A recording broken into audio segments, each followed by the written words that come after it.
And actually, the way I started doing research is, the very first day of grad school, my advisor was Lee Ross, who's one of the world's experts on conflict and negotiation.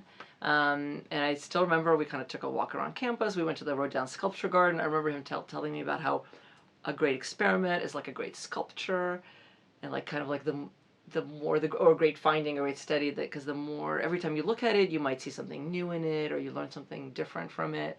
Anyway, so we sort of start talking, and I don't know who said it first, and it was probably him.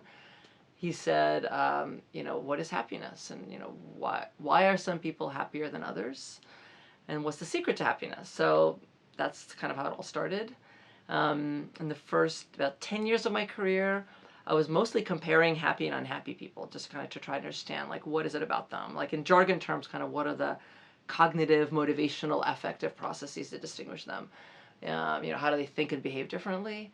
And then reporters, journalists would often contact me, and they would ask me about a finding. So, for example, for my dissertation in grad school, it was basically about social comparison. And I found that people who are happier are, well, I would say, are less likely to compare themselves to others, although that's not exactly true, because we all compare, we just can't help it. But happier people just don't let social comparisons affect them as much. Of course, we see other people are more attractive than us or make more money, but happier people just don't let that affect their mood and their self-esteem. And so journalists would ask me, well, so should we tell our readers or our viewers that they should compare themselves less to others? And I thought, well, it's an interesting question, but first I felt it was a really applied question, and I saw myself as a basic scientist. And also said, well, I don't know the answer to that question because it's a correlation, right? Just because happier people do something doesn't mean that if you're unhappy and you do it, you're going to become happier. And then it kind of hit me one day, well, of course, first of all, it's a very interesting basic science question, how happiness can shift over time, how and why can that happen?